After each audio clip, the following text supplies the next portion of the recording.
Salut à tous et bienvenue sur la chaîne. Aujourd'hui, on plonge dans l'univers déjanté et fascinant de One Punch Man pour explorer l'histoire de Saitama, l'homme qui peut vaincre n'importe quel ennemi d'un seul coup de poing. Comment un simple humain est-il devenu le héros le plus puissant du monde? Quels défis rencontre-t-il malgré son immense force? Dans cette vidéo, nous allons retracer son parcours, analyser son évolution et comprendre ce qui fait de lui un personnage aussi unique.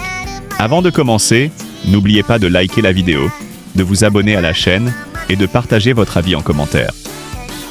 Sur ce, plongeons dans l'histoire du héros au crâne chauve. Avant de devenir l'homme invincible que nous connaissons, Saitama était un jeune homme ordinaire menant une vie monotone. Après avoir échoué à décrocher un emploi stable, il se retrouve à errer sans but dans une ville constamment attaquée par des monstres. Un jour, tout change lorsqu'il sauve un garçon attaqué par un monstre crabe. Cet événement déclenche en lui une révélation. Il veut devenir un héros. Saitama se lance alors dans un entraînement intense qu'il décrit lui-même comme simple mais rigoureux. Sans pompe, sans abdos, sans squat et 10 km de course tous les jours pendant 3 ans, sans jamais utiliser la climatisation ni le chauffage. Bien que cet entraînement semble comique et absurde, il lui permet d'atteindre une force absolument inégalée. Cependant, il y perd quelque chose d'important, ses cheveux. Si Saitama atteint son objectif de devenir invincible, il réalise également que cette puissance lui coûte cher, notamment en termes de sensations et d'émotions. Chaque combat devient ennuyeux, car aucun adversaire ne peut rivaliser avec lui. Après avoir atteint une puissance incomparable, Saitama se rend compte qu'être invincible n'est pas aussi gratifiant qu'il l'imaginait. Les combats, autrefois excitants, deviennent prévisibles et décevants. Même les monstres les plus terrifiants tombent après un seul coup de poing. Ce sentiment de vide le pousse à vivre une vie simple et discrète dans sa petite maison, loin des projecteurs. Le plus grand combat de Saitama n'est pas contre les monstres ou les vilains, mais contre lui-même et son ennui existentiel. Malgré son immense pouvoir, il cherche quelque chose de plus profond. Une vraie reconnaissance, un défi à sa hauteur, ou simplement une connexion humaine authentique. C'est là qu'intervient Genos, un cyborg avide de vengeance contre les monstres qui ont détruit sa ville. Fasciné par la puissance de Saitama, Genos devient son disciple. Leur relation apporte une touche d'humour et d'humanité à l'histoire, car Genos idolâtre Saitama, qui de son côté ne sait pas vraiment comment gérer cet enthousiasme. Sur les conseils de Genos, Saitama rejoint l'association des héros pour être officiellement reconnu. Cependant, malgré sa puissance, il commence au bas de l'échelle en raison de résultats médiocres à l'épreuve écrite. Sa capacité à passer inaperçu malgré ses exploits est un élément clé de l'humour de la série. Parmi ses premiers exploits officiels, on compte sa victoire contre le roi de la mer, une créature redoutable qui met en déroute de nombreux héros de classe S. Pourtant, Saitama ne cherche pas la gloire et laisse souvent les autres prendre le crédit de ses actions, renforçant l'écart entre sa véritable puissance et la perception publique.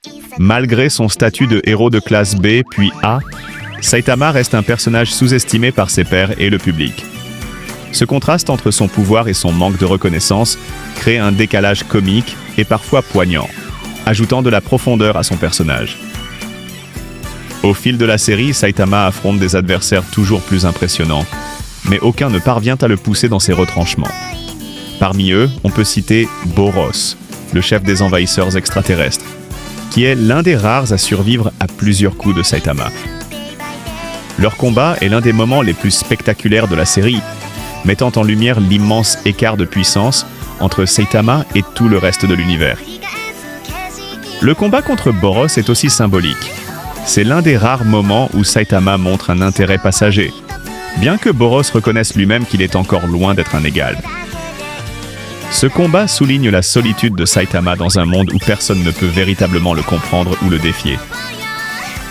Les affrontements contre Garou, le héros chasseur, ou encore les monstres de l'association des monstres, mettent également en avant l'écart entre Saitama et les autres personnages. Même face à des menaces planétaires, il reste imperturbable, parfois même ennuyé.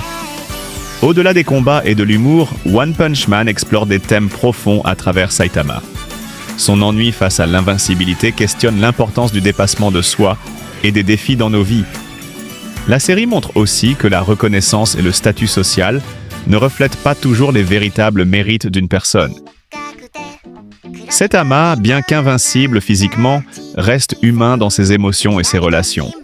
Sa solitude, son besoin de connexion et son sens moral en font un personnage auquel le public peut s'identifier, malgré son pouvoir hors norme.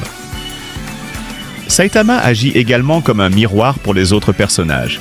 Sa simplicité et sa désinvolture mettent en évidence les faiblesses et les préoccupations superficielles de ceux qui l'entourent. Qu'il s'agisse des héros obsédés par leur réputation ou des monstres cherchant à prouver leur supériorité. Saitama est bien plus qu'un simple héros invincible. Son parcours, ses combats et les thèmes explorés dans One Punch Man en font un personnage à la fois hilarant, inspirant et profondément humain. Son histoire nous rappelle que la force brute ne résout pas tout, et que ce sont souvent les défis, les relations et les imperfections qui donnent du sens à nos vies. Merci d'avoir suivi cette vidéo sur Saitama. Si vous avez aimé, pensez à laisser un like, à vous abonner et à partager vos moments préférés de One Punch Man en commentaire. On se retrouve très bientôt pour d'autres vidéos autour de l'univers des animés.